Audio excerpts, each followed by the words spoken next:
Well, I want to welcome everyone to this presentation. It has I guess, a little bit of a provocative name, Structure in the Chaos, which is not meant to be scary or intimidating. It's really more just sort of kind of a gut reaction to everything that's happened in the last week. As an educator, as a parent, as a citizen, things happen very quickly, and I think everyone is still adjusting and kind of figuring it all out. So when this was first conceived, the idea was I was getting a lot of questions from parents. What do we do? How do we do it? When do we do it? Where do we do it? What are we going to do it with? And I figured instead of answering them 40, 50 at a time, one at a time, we'd put something like this together. And that's really what's going on. So the idea is to create structure in this sort of unstructured world that has happened lately. So how to create an at-home environment that enables children to learn effectively. So just a couple disclaimers. This is being recorded, so those of you on the webinar, uh, if that is not okay, you don't want to be sort of on record, so to speak, you can certainly log off. It will be recorded. I'll release it probably later tonight. Also, anything that's going to be said here is essentially my opinion. I believe it is based on the best information available right now, but we'll see. So no, this is not endorsed by a school or a state or a government or anything along those lines. So I will hope to take questions as much as is allowed, but I'm going to try to save them all for the end. So if you have questions, either just write them down or hold that thought. If you're new to using this online type of forum, this is called Zoom. This is the same platform that a lot of schools are using. Not everyone, there's multiple platforms, but this is one of the ones schools are using. There is a chat feature, which is kind of like any other chat. And what the chat does is enables you to sort of ask questions online, or you can email them to me. I'm going to try to monitor that as well as we go. Anyway, here we go. Structure in the chaos. How to create an at-home environment that enables children to learn effectively. And this is just what happened today. This is how quickly things are changing. As of the first announcement, schools, at least in Pennsylvania, where I am, are going to be closed until Monday, the 30th, which is a week from today. Now they've extended that into April 6th. I think probably that might even get extended longer. I don't want to conjecture, but I think it's going to take a while for this to even out and everybody to kind of figure it all out. And also AP exams, SATs, this are things that get asked about all the time. They're trying to make some contingency plans as well. I'm getting the sense that the big structures, the schools, things like that, are trying to keep things normalized, yet also dealing with the realities. So here's the basic goals here. Number one, I want to address some commonly asked questions that I have gotten personally. I want to make some suggestions that you can immediately implement within your household with your children. I want to provide ongoing channel for support, and we will take it from there. So I am Dr. Steven Greene. I have a tutoring and educational consulting company called Make the Grade, just for complete transparency. So for a living, I tutor children, mostly individually, but also in groups. I specialize in math, science, test prep for SATs, ACTs. Also, I've written a book called Maximum Education, and this helps people with study skills, with time management, with information management. So I've got more than 20 years, 24 years in this, many of them as a classroom teacher, many more as a tutor. The book, I am proud to say, although I don't want to blow my own horn too much, it was a best-selling book. It continues to sell pretty well. I also host the Maximum Education Make the Grade podcast, which gives parents and students actions that they can take to help their education. And I am the curator and facilitator of the Make the Grade Success community. So let's get into it here. It's been an unusual, crazy period. It has. I don't think anybody's going to deny that. I think we're going to look back on this someday and see how we figured it all out. Schools are closed. That's what we're going to focus on. And people have been working on transitioning. So we're transitioning to online learning, also called virtual learning. And I've had a lot of people ask me questions. So for efficiency, for speed, rather than, like I said before, deal with this one-on-one, my goal was to set up something like this. And I think this is going to be a little more of an ongoing thing. So these were the 5 most commonly asked questions. I am sure there are other questions as well, but these are what we're going to talk about at least in the next 20 minutes or so. I don't want this to drag on any longer than it needs to. So first of all, virtual learning, what are some best practices? What are some suggestions? How can you create, as a parent, an effective learning environment at home? Should you co-teach or not to co-teach? Best uses of online resources, and how do you get long and short-term support? So let's jump right in. Number 1, virtual learning. I think the key is to have a plan. And I'm saying this as an educator. I'm also saying it as a parent. Now, of course, this is going to be different depending on the age of your child or children. A 3rd or 4th grader or younger is certainly going to need more direction. They're going to need more hand-holding than a middle school student and certainly a high school student. But I think it's important to create daily goals. I think it's also important to create longer-term goals for the week, for the couple weeks, that sort of thing. I'm going to tell you a quick case study of a project I did this week with a student of mine. I'm going to call it the baseball project. So his parent reached out to me. They wanted to keep their child engaged. They didn't want the kids sitting around all day doing nothing, complaining how bored they were, and so on and so on. So I started to work with the child. I said, listen, what do you want to do? Oh, we'll do anything. If I'm going to get my notes on this, I'm going to make sure I get this accurate. He wanted to do anything. He looked at this as a vacation. Didn't want to have to do any work. So I said, listen, we're going to do something. So I want to make it fun for you. And what we did was we took multiple topics. We took math, we took geography, we took history, we took science, we took foreign language, we took English. We went through some math in, and I said to him, look, what's your thing? What do you like? He likes baseball. So I said, how do you feel about technology? Like every kid, he's an 8th grader, loves technology. Okay. So here's what we did. We spent 2 days off and on. A lot of this he did independently. He created basically a PowerPoint slide presentation about baseball. Its history, geography of where some of these things happened, some of the science, the physics behind throwing a baseball, hitting a baseball, talked about writing this. He wrote this out. That's where I sort of brought the English in. We had the math, again, with some of the kind of calculations of speed of the ball, distance it travels in a certain amount of time.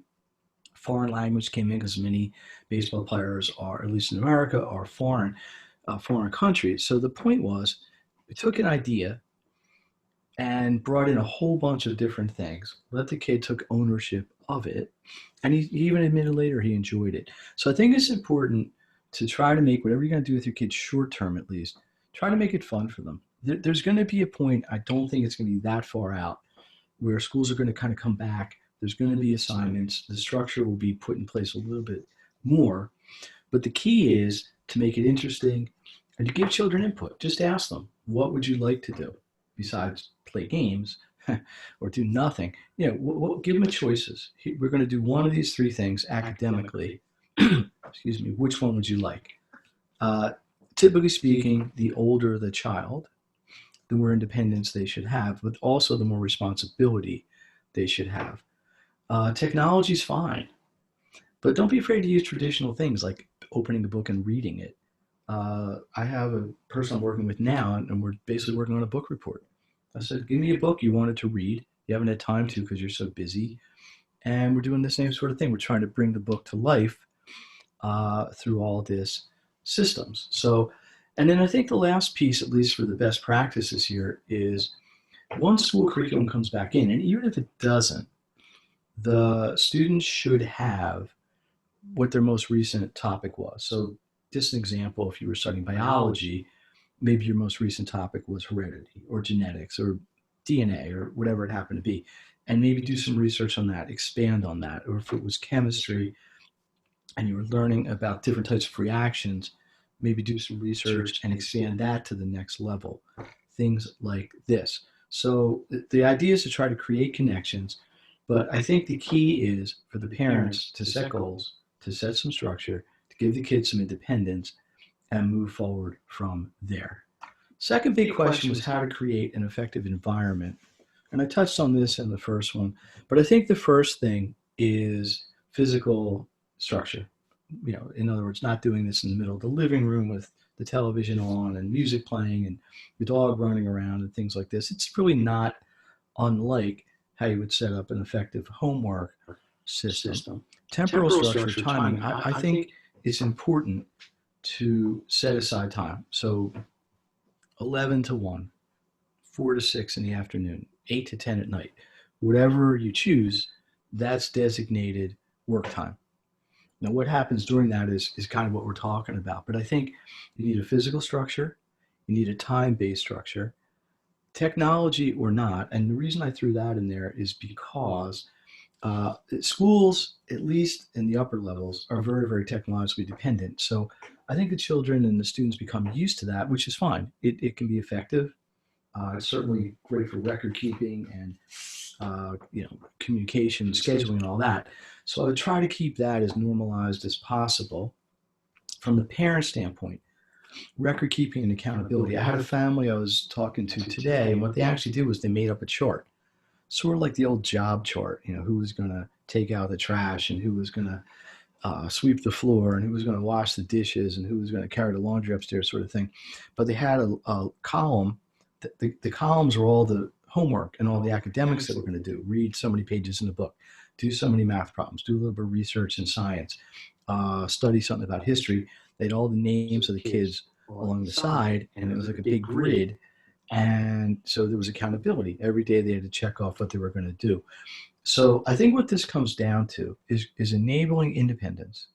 This is one of the silver linings here, perhaps, is the opportunity for children to become independent, pick what they'd like to learn. It's almost like a at-home homeschooling, old-time homeschooling anyway. But the dependence is, I still think you need somebody in charge, which is to say the parent, to dictate how this is going to happen. To co-teach or not to co-teach, and this co-teach is kind of a buzzword right now because everybody's like to be a co-teach. Co-teaching basically is multiple people, teachers, typically in a classroom anyway, conveying the information. They may have one form of it will be like a math and science teacher and a history, English teacher that kind of share rooms and kind of come across as needed. In a more detailed circumstance, you might have a teacher teaching parts of topics. But the idea is the parent's role here I don't think is necessarily to instruct. I don't think you need to go out and learn everything ahead of time and then try to teach it to your child. So I'm going to kind of keep with this sort of theme. So I see personally the role of the parent is a supervisory sort of role. This is not the first time children ever had to learn anything, depending on your ages. They're used to working somewhat independently. I think the key is to set boundaries. This is when we're going to be doing schoolwork. This is what we need to work on. Yes, there isn't a lot of direct assignments. There isn't a lot of direct work that's to be done on a deadline, but I think that's things that have to be discussed. The schools, I think, are going to figure this out in the next couple of weeks. I have heard all kinds of rumors, so I don't want to expound on them. But I think in the next week or 2 weeks or less, I think you're going to start to see this kind of come back into some form where there's going to be daily exercises and daily things that teachers are going to ramp up. Short-term expectations, I think, are what's going on every day. How much can we get done today? What are we going to get done today? What's going to happen tomorrow? Longer term is let's make a plan for a week. Some things fit into this really nicely. I have a lot of students I'm prepping for SATs, which is another thing that's been put on hold, at least short term, but they still have a long-term goal. They're still going to have to take the test probably in June or in the summer at some point. So that's still out there. What happens tomorrow, Thursday, Friday probably isn't going to matter as much, but the long-term piece will. So my opinion, I don't think parents need to become teachers, but I do think you need to direct. It really goes back more to what I talked about in setting up the structure and setting up the environment. Online resources is probably the second most asked question I've gotten because it's almost like there's so much that nobody really knows how to start. So first of all, everybody, I don't say everybody, most people have access to the internet, which is where a lot of these options are available. Some of the more well-known ones like Khan Academy have a ton of information. YouTube, Vimeo are video sites where all sorts of people, educators or otherwise, have posted up information. I think it's a matter of kind of a caveat emptor thing. The quality varies tremendously. Some of it's great, some of it's terrible, but really it's finding what's going to help you. I have seen in many cases a lot of these videos have good information, but it just takes forever to get to what you really need. So you have to sit there and kind of deal with a 45-minute video to get the 2 minutes of information that you need. That's probably one of the challenges. But I think you don't want to put the cart before the horse. I think the idea is figure out what you want to try to learn or study or work on, then go seek information. If you're looking for a curriculum sort of thing, I think for a week or 2 weeks, I think that's probably going to be tough. There's plenty of curriculum that at home school people use, homeschool people use, but they're expensive, and to use for a week or 2 weeks probably isn't the answer. Self-created resources. I've had things like Quizlet. I've had people doing screen sharing and kind of quizzing each other. So you don't have to rely on the big giant internet world out there. Some there is still, on Schoology and Blackboard and all these things. There's a lot of information stored up that teachers have put there all year. This is a great time. Go back and review. Look at things from September, October, November, December, or whatever up till the midterm and since, or half year and since, that maybe you didn't completely have in place. And you can go back and look at them that way. You also have the sort of tried and true ones like Quizlet, IXL, things like this. The last thing I'm going to say is there's a lot of free information out there. This tends to be a you get what you paid for sort of thing.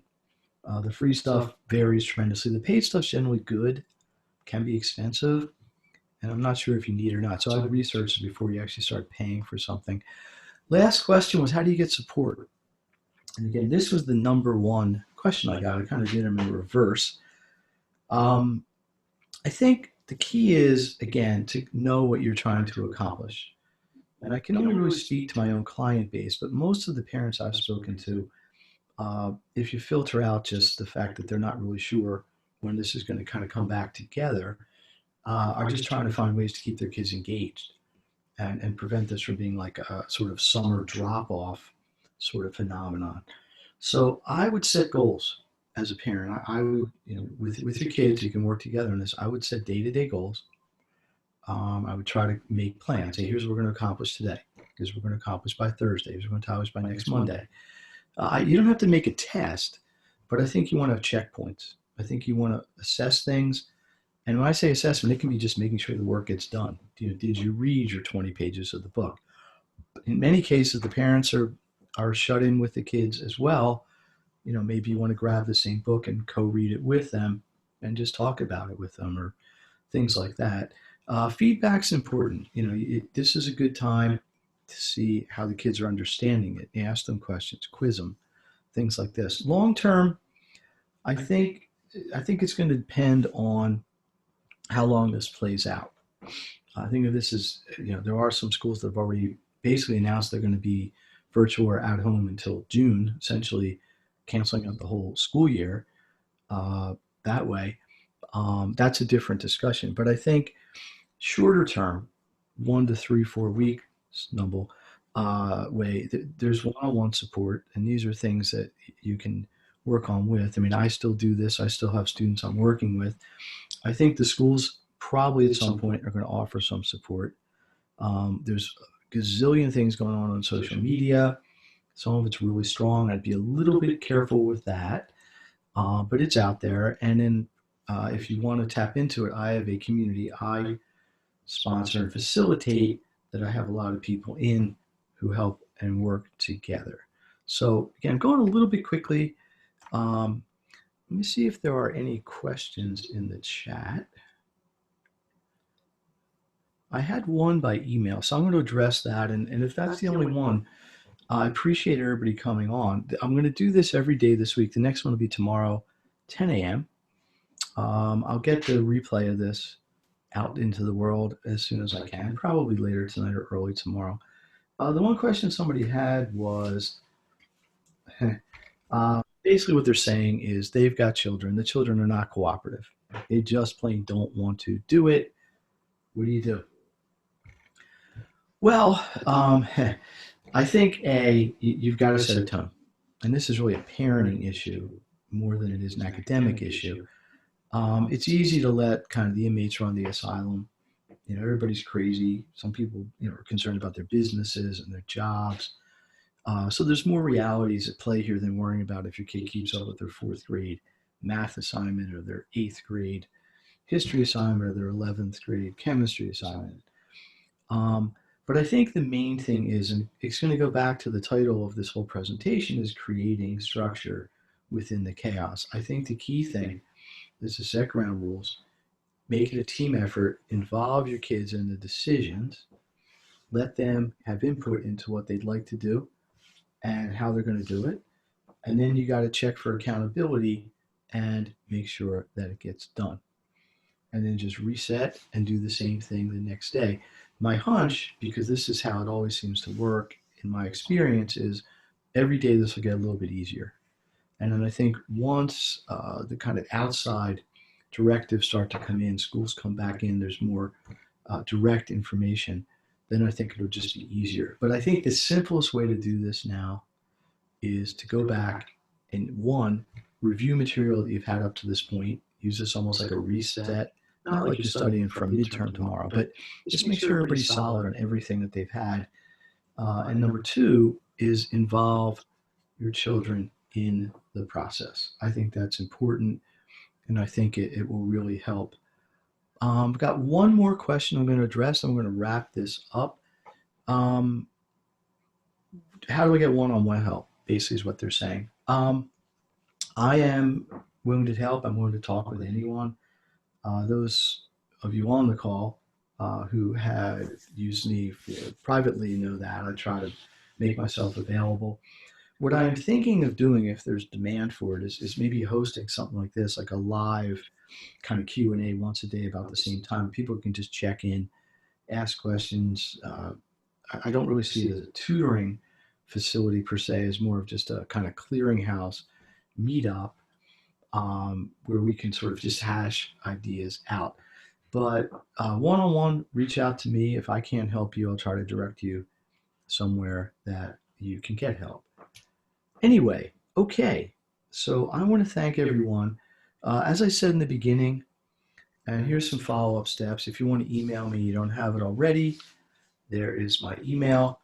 I am planning to do at least 4 of these this week, in addition possibly to these kind of open house office hours idea.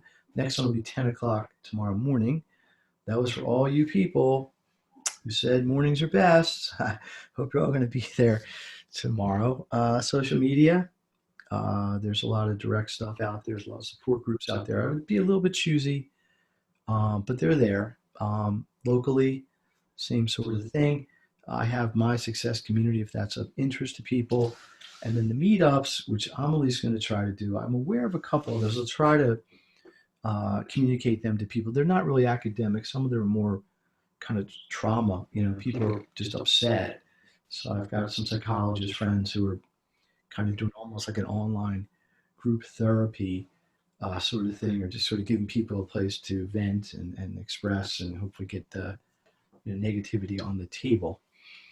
That is all I've got for tonight. My goal was to keep this under a half hour, and I have done that. So I hope everybody, those of you on the call, I thank you for your attention. I hope you found this useful. I will say this was intended to be somewhat general because I was trying to cover a lot of ground. But if you have specific questions, let me know, and I can expand on this in the future presentations. So that is what I have for today. Let me do one last check. Okay, so we are out of questions. Thank you again. We all got our guidelines. We're shut in where I live. Basically, we're on kind of a lockdown.